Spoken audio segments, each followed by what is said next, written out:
Immobiliser system ये करता है कि जो आपकी गाड़ी की चाबी होती है ना, ये मैंने चाबी बनाने की कोशिश की है, जैसे भी हो सकती है ये चाबी मैंने बनाने की कोशिश की है। इसके ऊपर होता है लेक लॉक और अनलॉक, चाहे आपकी चाबी है चाहे आपका रिमोट है, इसके रिमोट या चाबी के अंदर एक होगा आईसी जिसको हम कहते हैं ट्रांसपोंडर चिप। ठीक है,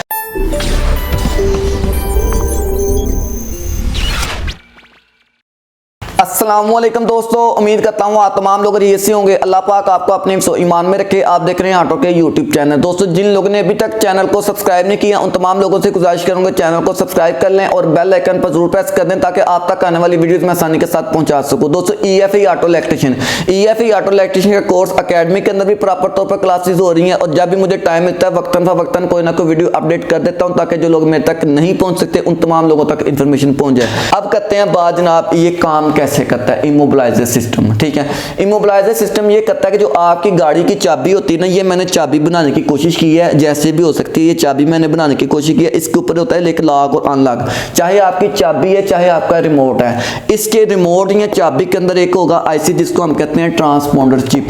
ठीक है, अब ये होता है ट्रांसपोंडर चिप इसको कहते हैं। इसके अलावा जनाब ये जो चाबी होती है ना, ये चाबी आपकी आ जाती है जब आप जिसके अंदर इंसर्ट करते हैं, इसको हम कहते हैं चाबी स्विच।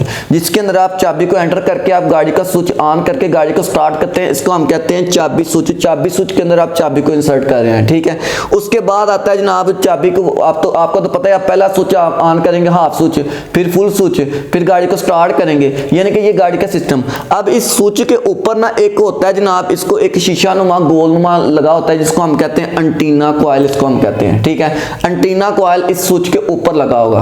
अब काम क्या है कि इस चाबी के अंदर एक ट्रांसपोंडर चिप है और ट्रांसपोंडर चिप जब हम गाड़ी के अंदर चाबी को इंसर्ट करते हैं तो ये एंटीना कॉइल के साथ मैचिंग करती है। ठीक है, एंटीना कॉइल के साथ ये मुकम्मल तौर पर मैचिंग करती है। जब ये दोनों तो चीजें मैचिंग हो जाती हैं तो फिर यह कहता है कि ये एंटीना कॉइल वायरिंग के जरिए, ठीक है, ये एंटीना कॉइल जो होता है ना, ये वायरिंग के जरिए एंटीना कॉइल की 3 तारें भी होती हैं और 4 तारें भी होती हैं। ठीक है, ये वायरिंग के जरिए गाड़ी के अंदर जाता है EEPROM के अंदर। ठीक है, गाड़ी के EEPROM के अंदर जाता है। EEPROM के बारे में मैं आपको शेयर कर चुका हूं।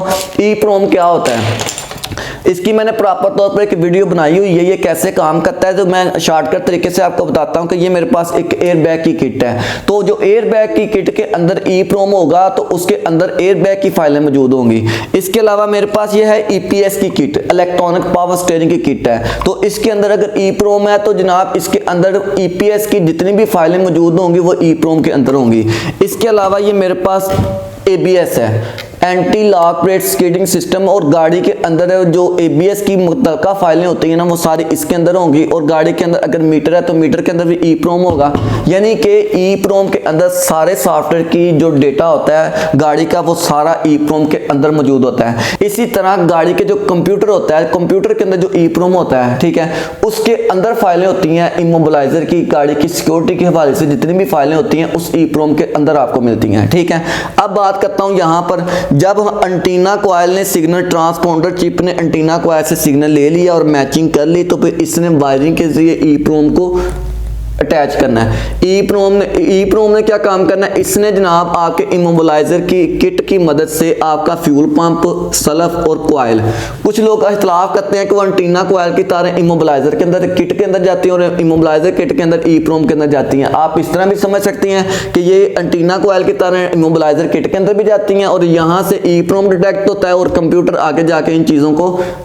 ऑफ करता है। ठीक है, आप दोनों सूरतों में अंदर अपने ज़हन में रख सकते हैं। ठीक है, अब इसके अंदर आपका फ्यूल पंप बंद हो सकता है, सल्फ बंद हो सकता है और आपकी कॉइल के अंदर करंट बंद हो सकती है। ठीक है, ये हमारा एक शॉर्टकट तरीके से इमोबिलाइजर का एक स्केच था जो मैं आपको देना चाह रहा हूं। इसके अलावा मैं आपको एक और इंफॉर्मेशन शेयर करता हूं। फर्ज करें कि आपके पास एक गाड़ी आई है, ठीक है, आपके पास एक गाड़ी आई है और कस्टमर कहता है कि मैं गाड़ी का स्विच ऑन करता हूं, गाड़ी का स्विच तो ऑन हो जाता है लेकिन गाड़ी स्टार्ट नहीं होती है। ठीक है, इसके अलावा मैं एक और इन्फॉर्मेशन आपके सामने शेयर करता हूं। वो कौन सी इन्फॉर्मेशन है कि मैंने इससे पहले मैंने एक वीडियो अपडेट की थी और मैंने अपनी वीडियोस के अंदर मैंने आपको बोला था कि किसी भी गाड़ी के अंदर अगर प्लगों में शोला नहीं आ रहा तो हम लोग 4 चीजें चेक करेंगे। वो कौन सी चीजें चेक करेंगे, हम क्रैंक सेंसर को चेक करेंगे, हम केम सेंसर को चेक करेंगे, गाड़ी के इमोबिलाइजर को चेक करेंगे, इसके अलावा मैप सेंसर को चेक करेंगे और इसके अलावा डेप्थ को चेक करेंगे। ठीक है, ये 4-5 चीजें हम लोगों ने चेक करनी है। तो उसके अंदर मैंने इमोबिलाइजर का भी आपको बताया था कि अगर गाड़ी के अंदर इमोबिलाइजर काम नहीं कर रहा तो आपकी गाड़ी के अंदर प्लगों में शोला नहीं आ सकता। ठीक है, लिहाजा किसी भी गाड़ी को स्टार्ट करने से पहले हम लोग उसकी मुतलका चीजें चेक करते हैं, प्लगों में शोला है कि नहीं है, इंजेक्टर पल्स दे रहा है कि नहीं दे रहा है, पेट्रोल आ रहा है कि नहीं आ रहा, गाड़ी के अंदर गैसकेट का मसला तो नहीं है, गाड़ी के अंदर हीट सिस्टम का मसला तो नहीं है, एग्जॉस्ट का मसला तो नहीं है। इन चीजों को हम लोगों ने फॉलो करके आगे की तरफ जाना है। ठीक है, इस चीज को आप लोगों ने इंफॉर्मेशन के तौर पर अपने ज़हन में रखना है और जिन लोगों को इन चीजों का नहीं पता उन तमाम लोगों तक ये इंफॉर्मेशन पहुंचानी है। और इसके अलावा मैं आपको ये एक बात कह देता हूं कि मैं वीडियो उन लोगों के लिए बनाता हूं जिनको इन चीजों का नहीं पता। ठीक है, जो सीनियर लोग हैं उन लोगों के लिए वीडियो नहीं बनाता मैं। ठीक है, इसके अलावा चैनल को सब्सक्राइब कर लें और बेल आइकन पर जरूर प्रेस कर दें ताकि आप तक आने वाली वीडियोस में आसानी के साथ पहुंचा सकूं। शुक्रिया।